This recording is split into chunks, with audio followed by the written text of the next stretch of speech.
Good morning. This business meeting will come to order. Pursuant to notice on January 22nd, the committee meets to consider the nomination of Alejandro Mayorkas to be the Secretary for U.S. Department of Homeland Security. Our committee is meeting under the rules and membership of the 116th Congress. I note the presence of a quorum.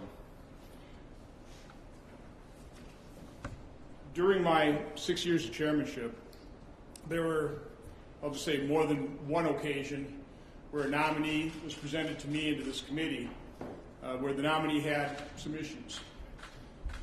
In some cases, we were able to kind of work through those issues and proceed with the nomination. There are other instances where I basically made a comment to the administration, I wouldn't want to hold a hearing on this individual. Again, people are human. They make mistakes. Sometimes you don't want to air those publicly.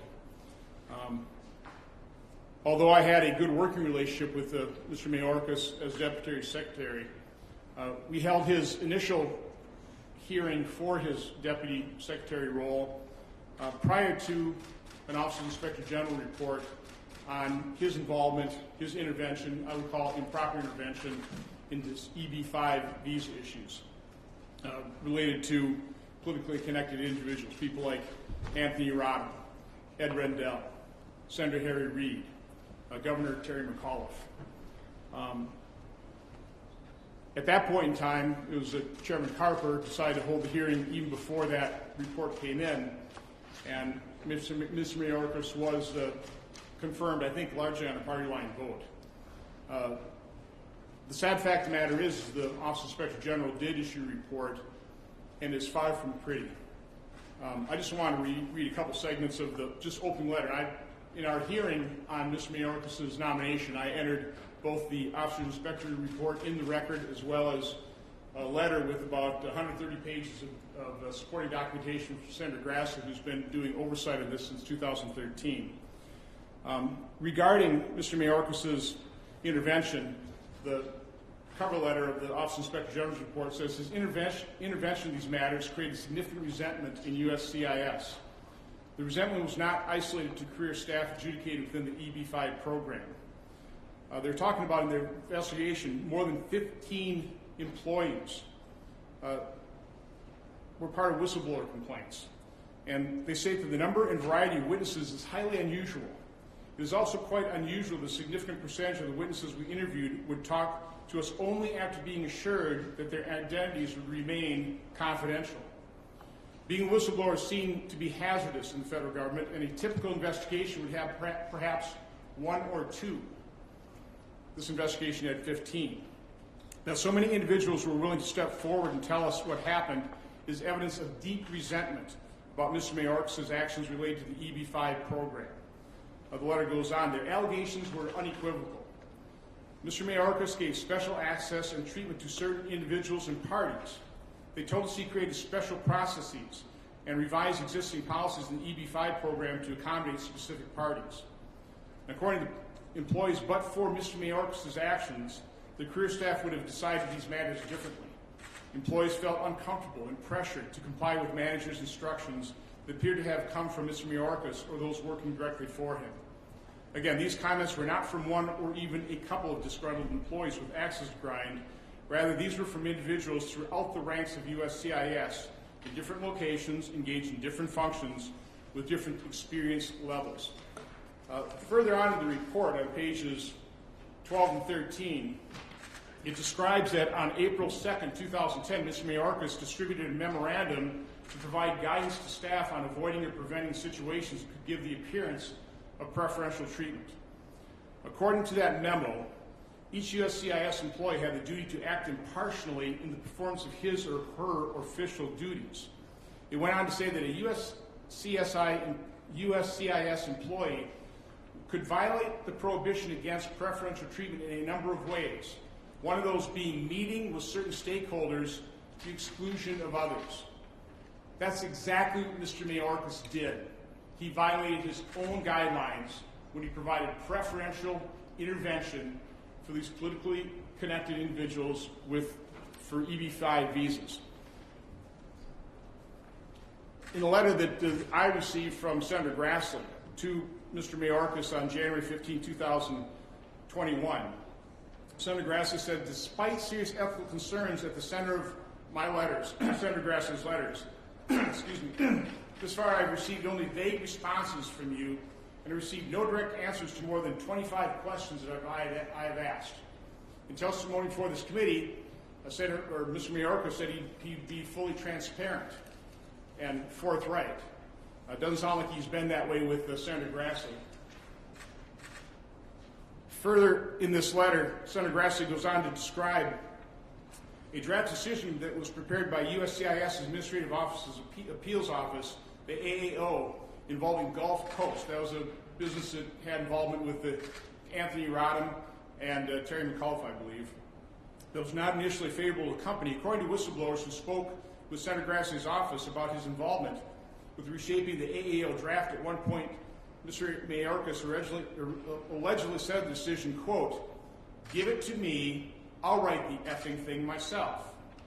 Now, the Inspector General found that eventually Mr. Mayorkas was dissuaded from rewriting the decision, but the IG described his intervention, quote, "intervention on technical adjudicated matters as, quote, corrosive and destabilizing."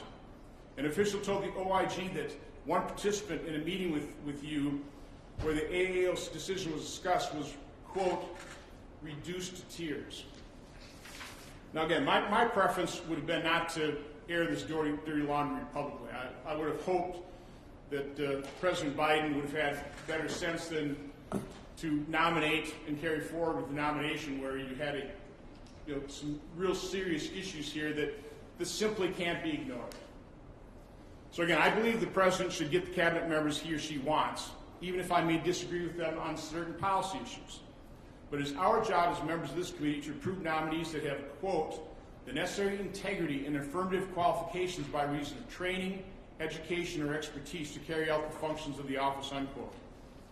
Again, as I said, although I had a good working relationship with Mr. Mayorkas as Deputy Secretary of DHS and hope to work with him in good faith if he is confirmed as Secretary, I simply cannot support his nomination, and I would urge members not to as well. In 2015, the DHS Office Inspector General report detailing Mr. Mayorkas' improper intervention to benefit politically connected EB-5 visa applicants and concerns raised by the Inspector General by career USCIS employees is more than troubling, as I just described, as is Mr. Mayorkas' dismissal of it. In addition, his lack of candor and incomplete response to Senator Grassley's oversight efforts in 2013 and again recently is another red flag. Again, should Mr. Mayorkas be confirmed, and again I'm recommending against it, I hope he has learned from his past mistakes and can perform his new duties with the integrity required of the position. With that, I'll turn it over to Senator Peters. Thank you, Mr. Chairman. I want to start off by first taking a moment to thank all of my colleagues for agreeing to hold this business meeting on such an important national security nominee. I recognize that we may not all agree on policy, but it shows the strong bipartisan nature of our committee that members stand ready to consider and advance this critical nominee for Homeland Security Department. Our nation is facing historic security challenges right now, from the recent attack on our Capitol to a major cyber breach of our federal agencies and a pandemic that continues to take the lives of thousands of Americans every day. These are serious challenges, and we need steady, qualified, and experienced leaders at DHS to address them. At his confirmation hearing, Secretary-designate Mr. Mayorkas demonstrated that he is well prepared to lead the Department of Homeland Security and its mission to protect the American people from these formidable threats. In fact, Mr. Chairman, I'd also like to enter into the record without objection 2 letters this committee has received in support of his nomination. This is in addition to well over 20 that I entered into the record during his hearing.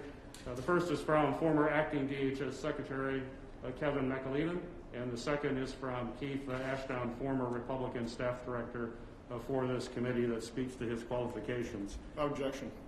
Certainly, given the enormity of the threats facing the American people right now, I'm disappointed that the Senate did not follow the precedent of confirming John Kelly, immediately upon the swearing in of President Trump, given the importance of Homeland Security and keeping Americans safe. We need to expedite these as much as possible. In fact, every day that this confirmation process is delayed places the American people and our national security at risk from threats posed by domestic terrorism, from cyber attacks and the ongoing pandemic, and so much more. I appreciate all the efforts of my colleagues on this committee that have thoroughly reviewed Mr. Mayorkas' qualifications, his record and experience, and I ask today that my colleagues join me in advancing Mr. Mayorkas' nomination to the Senate floor so that he can begin the important work for the American people to protect us from threats, both foreign and domestic. Thank you, Mr. Chairman. The committee will proceed to consideration of the nominations. Any Mr. member? Chairman, could I be recognized? Yes, I'm getting to that. Does any member wish to discuss the nominee before we vote? Senator Portman. Thank you, Mr. Chairman. To my colleague, Mr. Peters, I understand the need to get someone in place, but I must say I disagree with you that it should have been done the first day. Because I think, given the Inspector General report and given the very real issues that it raised, we needed to have a chance to air those issues and hear from the nominee, and we did that. And at that hearing, I outlined in detail the IG report and some very troubling findings, and had the opportunity to talk to the nominee, both during the hearing, before the hearing, and after the hearing. And this is a tough one, because integrity matters to all of us. And the IG report, as the chairman has outlined today in his comments, does contain some very concerning integrity issues, not just about this notion that you are talking to politically connected people and therefore at least there's an appearance, as the IG said, of unethical conduct, but also with regard to your interaction with your colleagues. And so I think it was appropriate we had that opportunity. I also believe that we need to get someone in place in that department. And Republican and Democrat alike, I think, have made this point well over the last couple of years, including the chairman and others. You know, since April 2019, we haven't had anybody confirmed there. And morale's bad, and the leadership void is real.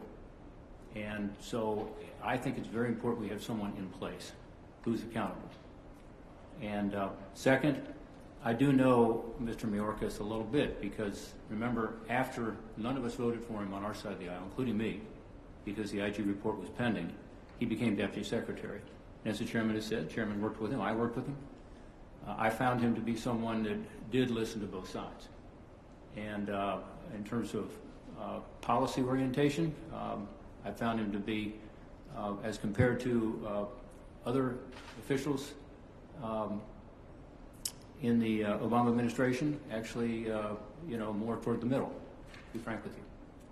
So this is a tough one because you've got an IG report that came out subsequent to him becoming deputy that is, I think, very, very concerning. Yet we've had a chance to go over that, talk to him about it. We've heard his responses. And second, I do think we need someone in place. We've got the massive cybersecurity attack that we aren't talking about much because it seems like everything else has become more important. But that probably is the most significant national security threat we've had in this country in years. And that's the SolarWinds breach that has gone into all of our sensitive agencies and departments. Department of Homeland Security ought to be the key to responding to that. And yet I don't think they have the leadership to do it right now. Obviously, COVID-19, obviously, I drove through the National Guard again to get here this morning. I mean, we've got some real issues. So today, I'm going to be willing to vote for him in committee to send him to the floor, allow the Senate to work its will. I do so with a sense of concern and also a commitment that I'm going to hold him accountable. And I think we all should for these integrity lapses. I also think that he's going to be confirmed no matter what we do here this morning. It won't happen as quickly, but in talking to my Democratic colleagues, and I've talked to a lot of them about Mayorkas, they're going to support him. Everyone in the committee is going to support him today. On the floor, there's no sense anybody's going to vote no. So he's going to be confirmed. And the question is, how quickly does he get in place? And do some of us say, okay, we're going to vote for you, but we're also going to be watching.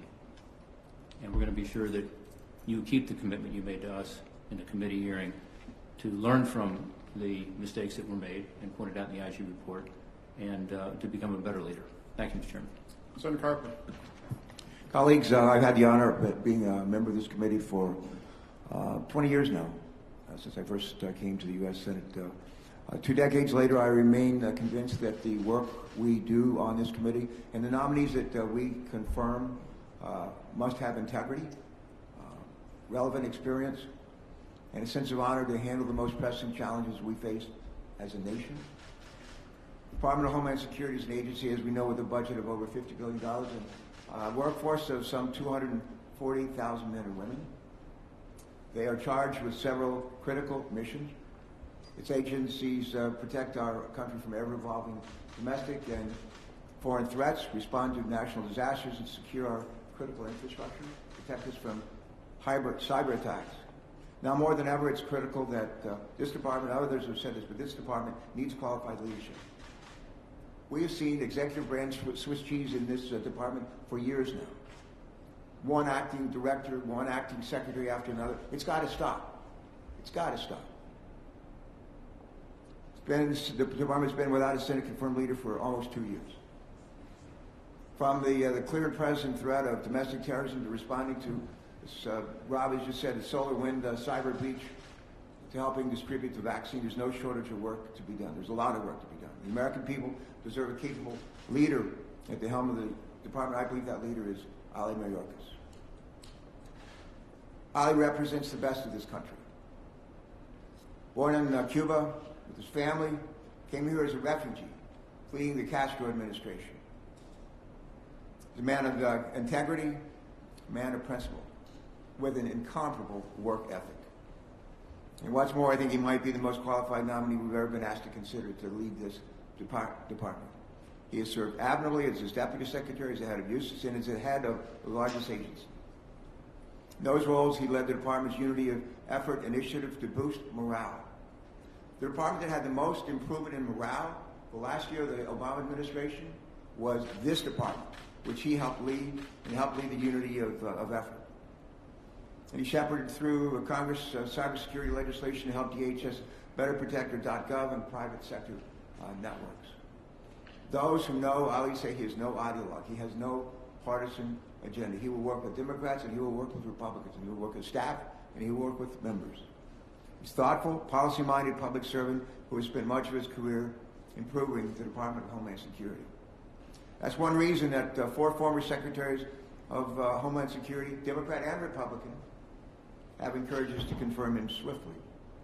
I know Ali can do the job. I believe that most of my colleagues today know that too. So I urge us to support him. Let me just say, biggest fight I've had in 20 years here was with Tom Coburn, a dear friend. And the fight was over the nomination of Ali Mayorkas to be Deputy Secretary of Homeland Security. We've seen this movie before. We have seen this movie before. And one of at the time that Tom was here, he's a ranking member of this committee, and I was privileged to be chair for a while. The person who was his top staff director on the committee was a fellow named Keith Ashdown. And Keith was nice enough to send a letter to the chairman and to our ranking member. I just want to read about a couple of sentences out of it. This is again from Keith Ashton, a former staff director for this committee on the Republican side. I first came to know Ali Mayorkas when I was the Republican staff director of this committee. At that time, I was working to block his nomination to serve as the deputy secretary. I'm glad my efforts to block his nomination were ultimately unsuccessful. As deputy secretary, Ali Mayorkas worked in a bipartisan manner to respond to the committee's requests and concerns. I understand the importance of vetting a nominee thoroughly, but no one has been vetted more than Ali Mayorkas.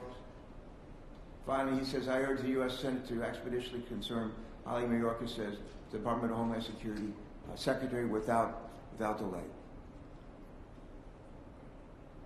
The EP5 program was not a well-run program.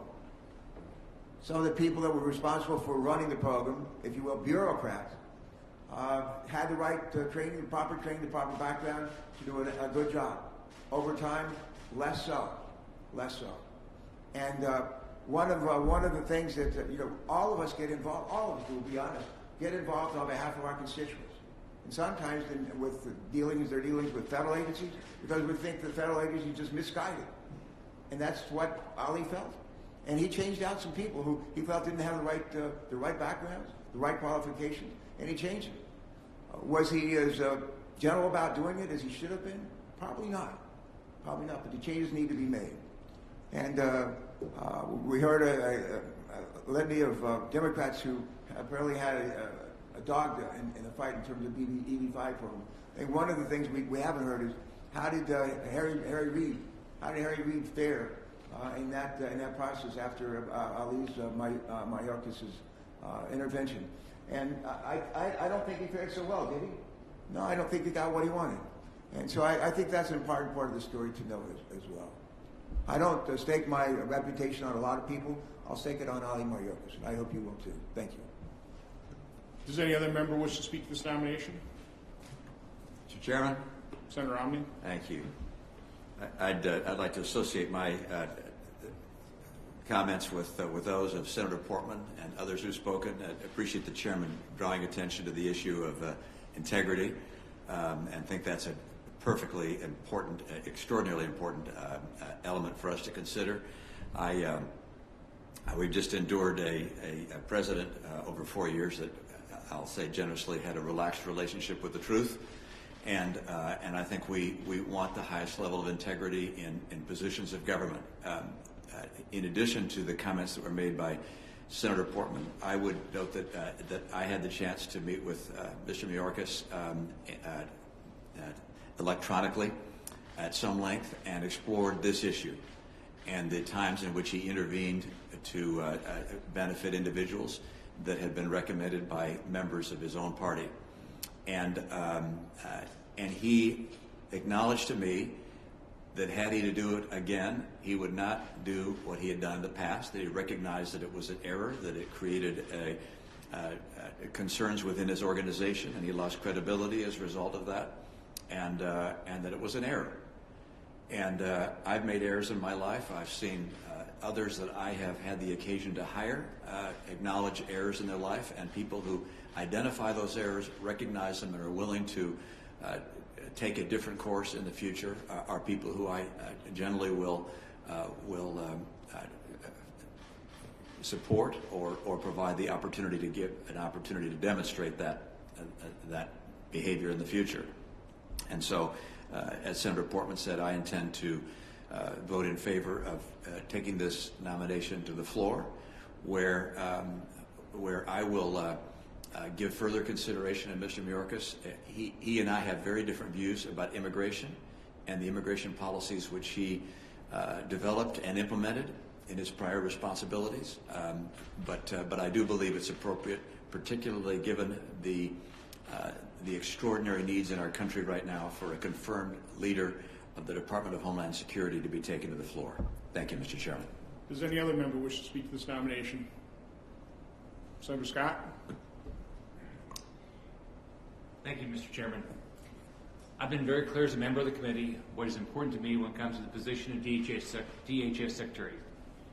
It is securing the border, fixing our long-broken immigration system by prioritizing legal immigration and finding a permanent solution to DACA and TPS.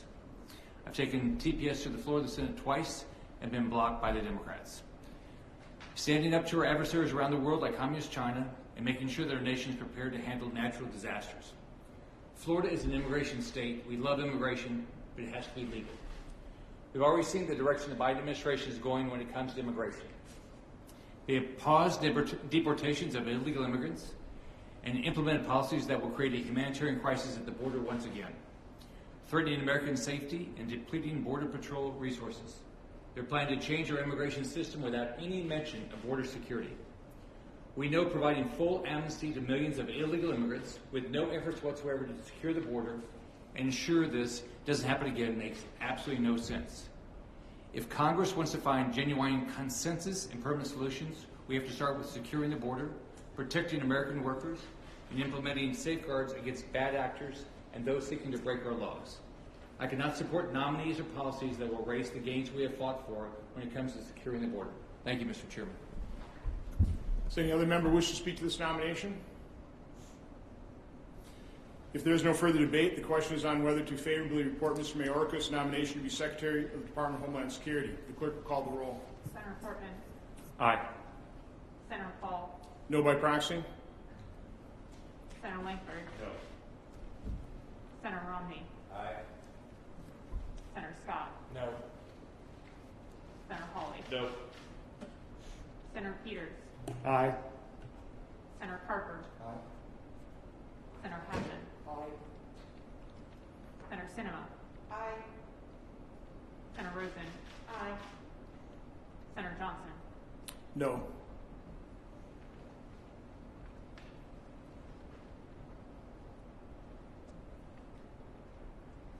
Mr. Chairman, on the vote of those present, the yeas are 7, the nays are 4. On the vote by proxy and for the record only, the yeas are 0, the nays are 1.